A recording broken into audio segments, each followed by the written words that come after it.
comment je l'ai vécu intérieurement quand j'ai lancé ma boutique, c'est-à-dire qu'il y a un truc à l'intérieur de moi qui s'est dit: «Là maintenant, c'est plus le moment de réfléchir ou de changer d'avis. Tu posé ce choix de fait de créer cette boutique. Maintenant tu réfléchis plus et tu y vas».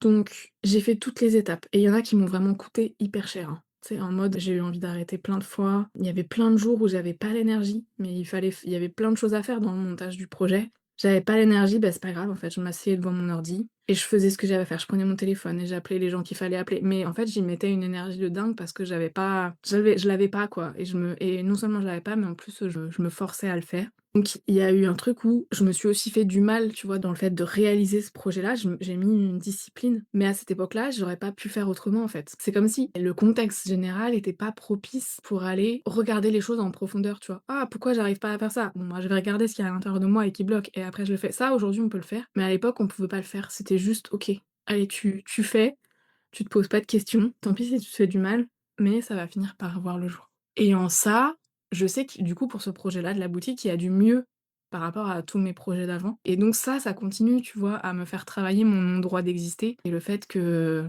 enfin ça c aujourd'hui, c'est en train de se dissoudre si tu veux. Pourquoi ça fait encore travailler ton endroit d'exister? Bah, parce qu'aujourd'hui, il faut que ça enfin, faut que ça fonctionne. J'ai envie que ça fonctionne. Mmh. J'ai envie que ç OK.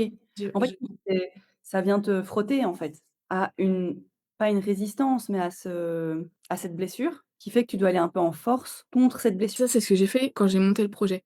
Ouais. Aujourd'hui, ce que je te disais, hein, c'est un peu le contexte, il est un peu différent. Et quand je dis le contexte, c'est un peu, tu vois, qu'est-ce que les énergies générales te permettent de faire, en fait? Parce qu'on n'est jamais vraiment totalement libre, parce que forcément, on est conditionné par toutes nos programmations et tout ça, mais il y a aussi un contexte général énergétique. Et donc là, aujourd'hui, en tout cas pour moi, j'en suis à l'endroit où si quelque chose bloque, tu vois, si je vois que ça bloque, je vais plus me forcer à le faire. Je vais aller regarder, tu vois, dans le subtil, qu'est-ce qui fait que ça bloque? Ça va bouger comme ça, en fait.